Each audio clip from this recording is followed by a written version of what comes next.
সহ আটক 2 ব্যক্তি। পূর্ব থানার পুলিশ তাদেরকে যোগেন্দ্রনগর থেকে আটক করে বলে জানান পূর্ব থানার ওসি সুব্রত দেবনাথ।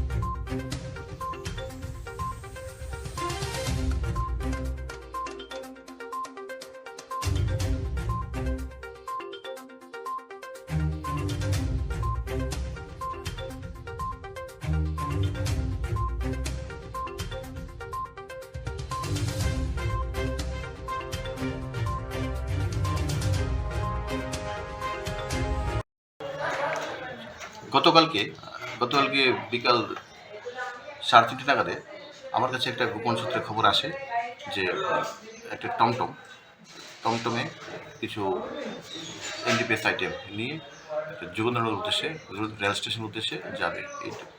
এই খবরের ভিত্তিতে আমি আমার অথরিটিকে ইনফর্ম করেছি এবং আমি আমার সাব ইন্সপেক্টর সমরেশ চাকমাকে এন্ডোর্স করেছি ব্যাপারটা ভেরিফাই করার জন্য। তো অ্যাকর্ডিংলি আমি সাব ইন্সপেক্টর সমরেশ চাকমা এবং থানার অন্যান্য অফিসার টিএসআর স্টাফ তারা বিভিন্ন জায়গাতে অ্যাম্বুশ করা হয়েছে ইয়াতে। ফাইনালি আমরা টমটমটাকে ডিটেন করেছি যে কলেজ স্ট্রিট ল কলেজের সামনে দিয়ে যে রাস্তাটা ইয়েতে গিয়েছে এই বিজয় অ্যাপার্টমেন্টের দিকে, ওই রাস্তার মাঝখানে আমরা টমটমকে ডিটেন করেছি। অ্যাকর্ডিংলি আমরা ওটা ইয়েটাতে সার্চ করে দেখেছি ওখানে 2টা ব্যাগ ছিল, একটা ব্লু কালার একটা ব্ল্যাক কালার। দুটো ব্যাগের মধ্যে আমরা টোটাল গাঁজা পেয়েছি, গাঁজা প্যাকেটগুলো বিভিন্ন সাইজের গাঁজার প্যাকেট। তো টোটালি আমরা যে ওয়েট করেছি এটা বেরিয়েছে 18 কেজি গাঁজা। তো অ্যাকর্ডিংলি আমরা ওদেরকে ডিটেন করেছি, 2জন টমটম চালক এবং যার সাথে ব্যাগ ছিল 2জনকে আমরা অ্যারেস্ট করেছি এবং সেই 18 কেজি গাঁজা আমরা সিজ করেছি।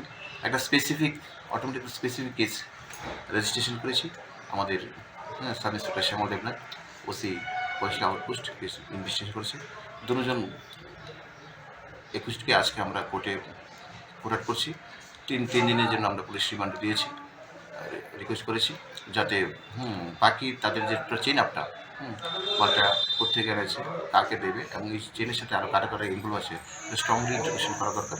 তার জন্য আমরা 3টে পুলিশ রিমান্ডে স্ট্রংলি ইন্টারোগেশন করব। 2জনের নাম কি এবং কত টাকা বাজার মূল্য রয়েছে? এখন যে 2জন ছিল, একজন হলো প্রদীপ দাস, ওনার বাড়ি ভাটিয়াবনের দিকে, আর একজন হলো আশিস নমো, আর ওনার বাড়ি হলো 70-90 দিকে। তো অ্যাকচুয়ালি আর ভ্যালু অফ সিজ আর্টিকেলস যেটা হলো এখানে 18 কেজি। এখন 5,000 টাকা যদি কেজি ধরে বিক্রি হয় তো অ্যাপ্রক্স 90 কেজি, 90,000 হবে।